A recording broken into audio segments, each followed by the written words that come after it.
தலைலாம் ரொம்ப பாரமா அப்படியே கின்னுன்னு இருக்கும். சாப்பிட முடியாது. சாப்பிட போம்போது ஸ்மெல் வரும். பாவக்காயோட ஸ்மெல். அப்படியே தொண்டையிலலாம் கசப்பா இருக்கும். ஏன்னா, சோறு சாப்பிடணும்னு நெனைப்போம். ஆனா வாமிட்டிங், ஒமட்டல் இருந்துகிட்டே இருக்கும். ஒரு சிலருக்குலாம் அப்படியே மேல்லாம் பயங்கரமா அடிச்சு போட்ட மாரி வலிக்கும். எதனால அப்படின்னா, இந்த பாவக்காய 1 வாரத்துக்கோ, 4, 5 நாளுக்கோ கன்டினியூவா பறிக்கும்போது இந்த கம்ப்ளைண்ட்லாம் வரும். ஆனா பாவக்காய் சாப்பிட்டா உடம்புக்கு ரொம்ப நல்லது. ஒரு சில வீட்ல கன்டினியூவா சாப்பிடுவாங்க. ஒரு சில வீட்ல வாரத்துக்கு 1 வாட்டியா சேர்த்துக்குவோம்.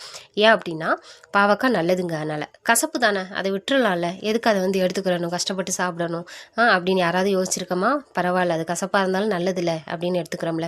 ஒரு சில வீட்டில் பிள்ளைங்க வந்து தப்பு பண்ணும்போது ஆரம்பத்திலே கண்டிச்சிட்டிங்க அப்படின்னா அது அவனுக்கு கசப்பாக தான் தெரியும். அடித்து கண்டிங்க. கண்டிக்கும் போது அவன் அடிக்கிறான், உதைக்கிறான், இல்லை அவனை தாக்கிக்கிறான் அப்படின்னா விட்டுறாதீங்க. தயவுசெய்து அடித்து கண்டிங்க. தகப்பன் இருக்காரு அப்படின்னு சொன்னால் தைரியமாக அடிங்க.